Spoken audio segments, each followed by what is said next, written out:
Tan Ajahn, we already have a few questions coming up, so let me go through them in order of their appearance.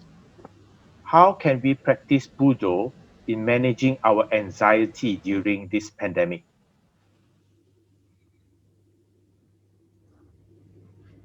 Um, well, if you've already practiced with Buddha somewhat, that will help because it'll be a meditation word that you have a sense of trust and familiarity with. So then, when you're experiencing anxiety, literally, you could, if you've got time, you're not too busy or distracted with other things, take a few minutes here and there through your day just to stop, calm yourself, especially when you're feeling anxiety, and start reciting Buddha. And just do it in a gentle but, but continuous way, and you'll be pulling your mind away from its obsession and its normal being caught up with those anxious thoughts and feelings that may be arising. You're bringing your mind to Buddha.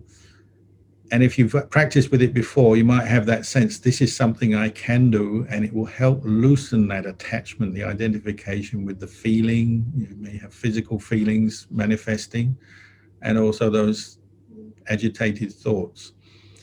Um, if you're new to Buddha as a meditation object, well, think it through. What does it stand for? As I've been talking a bit about earlier in the talk today, reflect on the Buddha, and most people find they get some strength of mind from that.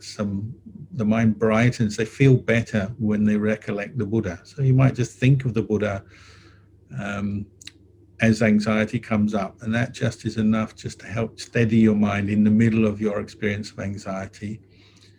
And if you practice more, you do it regularly, every day you set aside times to practice like this, then you'll be ready for if you are getting caught up into anxiety about health, the pandemic, what's going to happen to the world, all those kind of doubts and worries that may come up. You've got something ready, particularly if you're really overwhelmed by anxiety. You say, what do I do? When you're anxious, you tend to sort of feel lost, helpless. You can recite Buddha. You can go back to the Buddha, recite it to steady your mind, if only for 1 minute. Or if you've got more time and more energy available, well, for many minutes, do a real meditation and just set aside all those mental states that come up but are not that real. They're just layers and layers of thinking and attaching to the different worried thoughts. Yes. Learn to set them aside by practicing Buddha regularly. Thank you, Tan Ajahn. The next question we have. Tan Ajahn, thanks for your teachings. I noted that I shouldn't be caught into the negative thoughts and should try my very best to bring the mind to the present moment. By doing that, what I should do next in addressing my problem at present, and how do I know my actions that come thereafter are always the best or wholesome to address my existing problem? Or are you saying that when I'm able to live at the present moment, my next action is always the right action? Well, we can't guarantee that it always be the right action, but you're putting your mind in the best position to make wise decisions, good choices, and to look at its own experience from a place of calm, clarity. So the mind of Buddha is preparing you for choices you may have to make, decisions, actions you may have to perform. But at the same time, you have to use wisdom and you accept, well, life is a learning experience. The practice of meditation is a learning experience. Going through life is a learning experience. So sometimes we still make mistakes because we don't know everything. We haven't experienced everything. So sometimes we in error, there's something we don't know, we make a mistake and cause ourselves trouble or problems. So you have to accept that. Don't be so timid that you just don't dare to do anything, but use the mind of awareness, mindfulness, and wisdom to prepare yourself for the things you have to do in life. So I would say the best thing to help you in your daily life is practice meditation first thing in the morning when you get up before you do anything else. spend some time just developing pure mindfulness on an object such as Buddha, teaching yourself to let go of the worries, the plans, the problems, let it all go, at least for a period of time. Then, when you have to face the world, you have the right qualities to start your day and to go through your day, and you'll find it much easier to come back to the mind of Buddha at times when you're getting stressed or worked up. So it's an ongoing practice, and you have to accept you may make mistakes sometimes. That's life, but we all learn from mistakes. We can learn from mistakes, and the mind of Buddha is giving you ability to learn properly and see where you're causing suffering, because you can't help but notice it. And so you become wiser through experience. Your mind matures, and gradually, hopefully, you make less mistakes and your mind is more able to do the right thing. Thank you. Tan Ajahn, next we have a three-part question. By practicing mindfulness, can I cleanse my previous karma? What is the relation between developing mindfulness and doing good deeds? Do I need to intentionally do more good things to help my mindfulness practice? Or by practicing mindfulness, my mind will generally push me towards doing more good deeds? So the first part of the question, cleansing bad karma. Well, yes, it can, but maybe not in the way you're thinking. I don't know quite how you're thinking because we can't speak here, but you're definitely changing your karma for the better the more you practice mindfulness, because it opens up your intelligence, your wisdom to function at its best. So you make good choices and you can develop good qualities the more you practice mindfulness. You can't change the past, but at least the effects of the past as they come up, the memories and the habits of body, speech, and mind, as they're coming up, the more mindful you are, the more you can adjust and change. And myself and every other practitioner I've met has done that. We, as human beings, that's what defines us as human beings, is that we can learn, we can improve, we can change for the better if we make the effort. And the practice of mindfulness is centering ourselves in that very task, making us aware of what we need to improve, what we need to change, making us aware that the past is the past, so we have to accept that we can't go back in time and fix things. But the future comes from the present. And if we develop mindfulness in the present, then we're setting the causes for good things to arise in the future. And we can change our habits. You can previously be somebody who was always drinking and getting drunk and having problems, and you can decide to give up. As you become mindful, you decide to change that habit. Or somebody who tells lies or exaggerates all the time to get what they want, or to get at other people, whatever, they can become aware and say, no, I'm not going to do that anymore. I can see the value of not lying. We can change our behavior, and mindfulness is one of the qualities, not the only quality, but it's one of the central qualities for making those changes. And that's how you change your karma, by recognizing the good and the bad, and then adjusting, doing more of the good, letting go of the bad. But you can only do that in the present moment. You can't do it in the past because that's gone, and you can't do it in the future because you haven't reached that yet. You have to do it in the present moment. The second part of the question, can you remind me what it was? What is the relation between developing mindfulness and doing good deeds? Well, I And the think, yeah, I think most people find that the more mindfulness they practice, that in itself is a good deed. It's a good thing, bringing clarity and understanding to the mind. Then you can see the value of doing good. So you want to do it more and more. You want to develop wholesome, skillful states of mind, act in skillful ways more because you're mindful, because you see the value of it. When we're new to the practice, or you might say immature, inexperienced in the practice, well, inexperience means often we don't yet see what is truly valuable for us. And the practice of mindfulness will gradually bring us that clarity. So you realize, doing good is good for me, good for others, whether it's on the level of practice of generosity and compassion, better for me, better for others when I practice those, develop those qualities, rather than being selfish or aggressive or unkind, cruel. When you keep precepts, if you're mindful, you need mindfulness to keep precepts, and then you realize why you're keeping precepts. Because you're mindful, you see the benefit straight away, so then you want to do it more. When you practice meditation, the more you put effort into developing mindfulness, usually the better you feel mentally. You're more calm, you're more clear, and that inspires you to want to do it more. Especially anyone who's experienced states of calm in meditation, they usually see the value of it. They don't doubt it anymore. They know this is something good. So mindfulness generates a lot of wisdom and understanding together. And as that understanding grows, then the desire to practice more good, to develop the path, will grow as well. And what was the last question?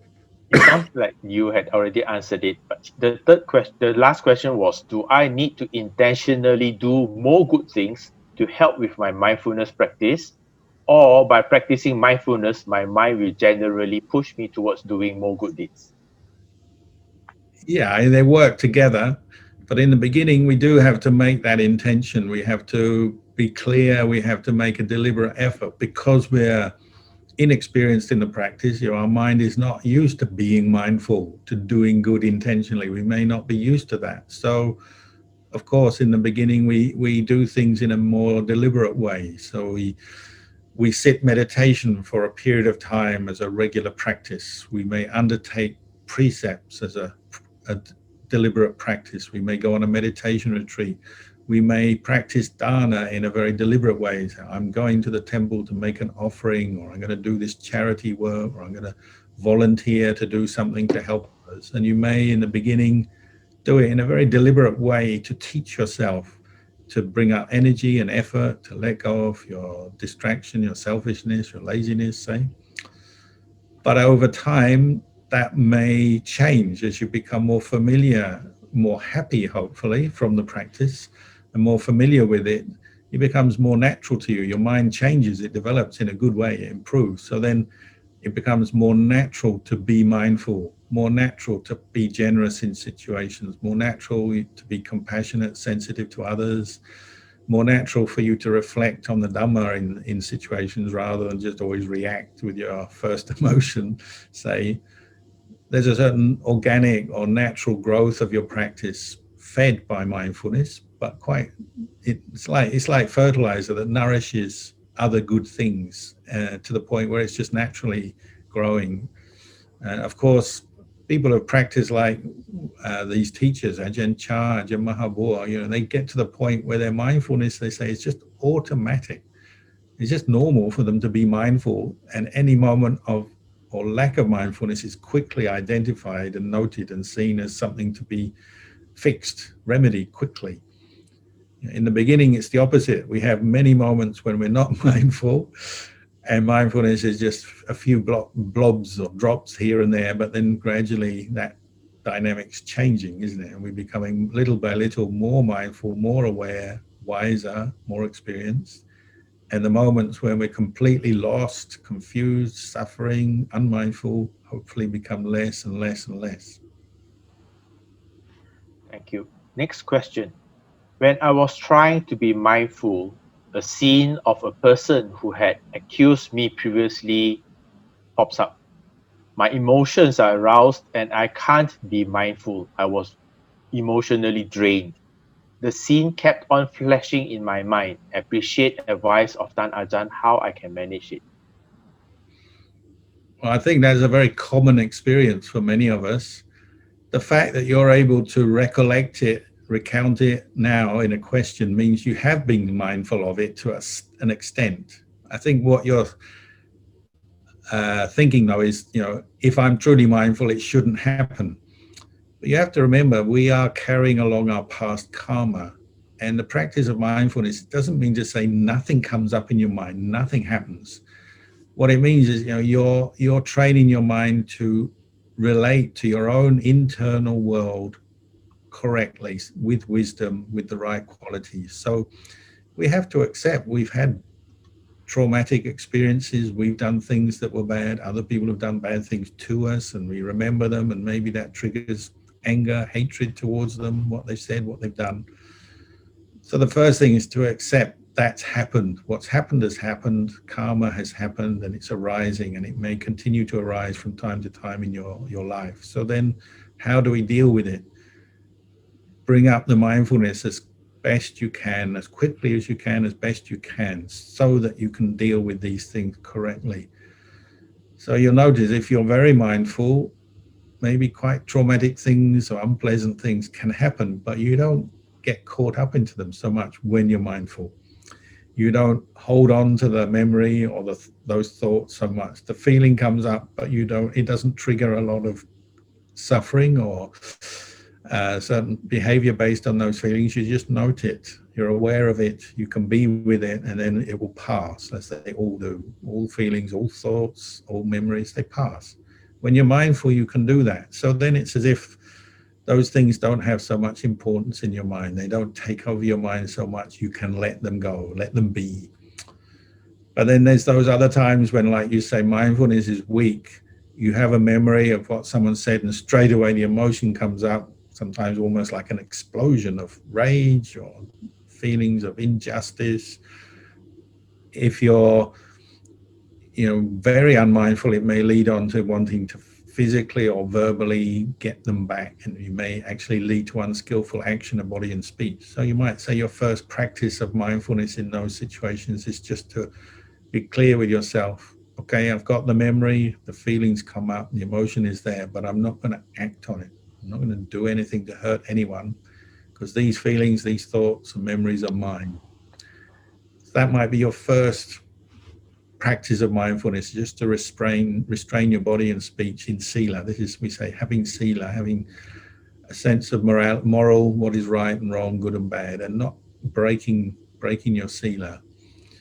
Once you're learning to practice in that way, then you can internalize the practice. So you're aware of the emotion, you know where it's coming from, it's come up, but you just allow it to sit there and then maintain mindfulness. If you can, you may bring up a more skillful thought to quickly change the direction of what's going on in your mind. So if you have a thought of anger and a feeling of anger, you may then think of something that calms you, brings up more compassion, forgiveness, acceptance. Sometimes, though, even that doesn't work, so you may just have to be very patient. So this is why the Buddha said practice patience with mindfulness, so that you're managing that emotional state. If it's a very traumatic or very strong emotion, well, you just manage it with patience and it will gradually fade, and you know you're not feeding it or making it worse. Other times wisdom is very sharp, so mindfulness allows wisdom to function. So you're mindful that you're getting angry, you have a memory and you're angry, but then you have some wisdom come in to say, why bother? Why keep holding on to these angry thoughts? I'm suffering. Wisdom is always that reflection, that insight that sees suffering and its cause and then finds the way to let go. So you might say, well, this is just a thought. It's happened in the past. I don't need to keep reliving it, holding on to it. I can now let go. It's impermanent. It's not self. These thoughts are not me. They're just the thoughts, the mental states triggered by that memory, but they're just mental states, thoughts that have come up. I can now let them go, and they're not really me. I don't have to hold on to them, become angry, become that way. There's so many different reflections you could bring in, but with mindfulness, wisdom can function. So you're working on these different levels, on the level of sila, on the level of samadhi, just calming the mind, and then wisdom, panya, to actually change what's going on, let it go, fine, and with the aim of finally letting it go. And you might find that sometimes you get little victories where something, some person, some memory has triggered anger over and over again, but finally you just let it go and it doesn't bother you anymore, because you know what it is and you don't want to suffer in that way, and you have enough mindfulness, enough understanding, you just let it go. That's the fruits of your own effort. So you can be happy that the Dhamma has arisen in your heart. You know, this is suffering. I'm not going to suffer like this anymore. And you let it go. Earlier on, Tan Ajahn mentioned about walking meditation and how we can use Buddha as a way of re-anchoring ourselves. The question is, for walking meditation, which object should we use? Well, in meditation, we always have a few different objects we could use. When you're using Buddha, generally we're taught to recite Buddha in conjunction with the feet touching the ground. So right foot down, you might just recite Buddha, left foot down, Buddha. Or if you're walking very slowly, right foot Bud, left foot Do, right foot Bud, left foot Do. You can experiment. There is a certain flexibility here. Some people walk faster, some slower, some recite Buddha with each foot, or just Bud with one foot, Do with another. But the aim is to recite Buddha continuously, to develop that continual awareness by using Buddha to center the mind's awareness to one point in the mind and use it in conjunction with the walking posture. But you can experiment to see what works for you. I've got friends, monks, who can walk for hours and hours and hours reciting Buddha with the feet moving, just being aware of their feet moving, reciting the Buddha to the point where the mind and body becomes so calm, so light and happy that they just let go of everything. That you might say that's the when your practice goes well, that's what you're aiming for, where your mind is content just to stay with Buddha, with the walking back and forth, even the sense of time fades. That might be a good thing to aim for. But to get to that point, you have to really let go. You really put all your trust in Buddha and you consciously let go of everything else. Tan Ajahn, the next question is from a male eight preceptor. The question goes, during eight precept days, can we contact, I guess in this case, seek treatment from a male medical physician? The male preceptor is unwell. Sure, yeah, that's all right. In a monastery, we have 8 preceptors living there, and sometimes they get sick. So they have no choice. They might need to receive medical treatment. So on the 8 precepts, or just as me as a monk, 227 precepts, sometimes I have to seek medical treatment from a doctor. So you see what's appropriate at the time. Um, so looking after the body is part of our job as in the practice. We have to look after the body. The Buddha allowed us to seek medical attention. Of course, it can become a problem. We can become very obsessed with it or worried about it, of course. So that's an area to look at in your contemplation as well. But it's not going against the precepts to seek medical help. Thank you, Tan Ajahn. Looks like we have reached the final question, and it goes like this. The story of Ajahn Man shared about Ajahn Man giving up his resolve to become a Buddha is interesting and alarming to me. I come from a more Mahayana background, but I'm also attracted to the Theravada teaching to emphasize enough in practicing meditation and developing mindfulness and living at the present moment. Mahayana teaching emphasizes a lot on becoming a Buddha. How do I ensure that I will become a Buddha but not become an arahant? What are the factors of becoming a Buddha versus an arahant? Well, if you really want to become a Buddha, you have to make that resolve so hard, so firm, so clear in your mind, life after life after life. It will be many lives before you become a Buddha. That you don't give it up. You don't get distracted. You don't stray. Ajahn, I believe, I may be wrong because I'm not Ajahn Mun, but I believe one of his reasoning was that the world needs arahants. And why is a Buddha here? A Buddha is here to teach the rest of the world the path to liberation, to Nibbana. So the Buddha also needs disciples.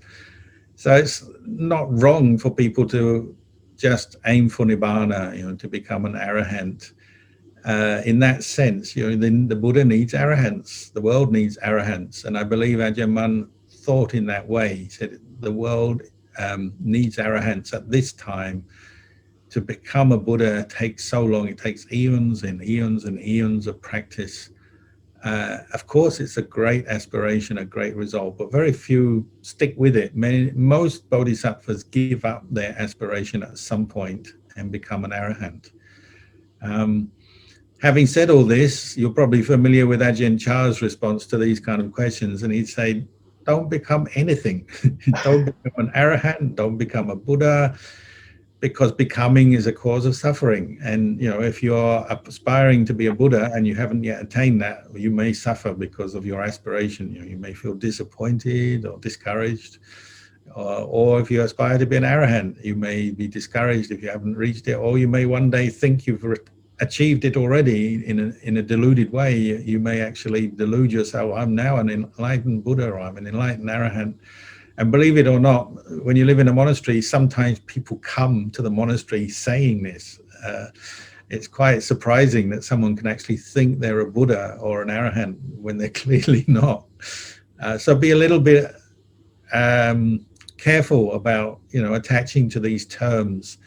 I would look more at just developing the good causes in your practice, developing compassion, kindness, compassion, developing morality, sense of practicing in an ethical way, develop mindfulness, develop wisdom. And if you become an arahant or a Buddha, in the end, they're both good. But I would focus more on developing the good causes in your practice. Because if we focus too much on the title, the label, I want to be this, I want to be that, that can become an attachment and an obstacle in your practice. Sadhu, sadhu, sadhu. Thank you, Ajahn, Dan Ajahn, for taking our questions and clarifying our understanding and doubt.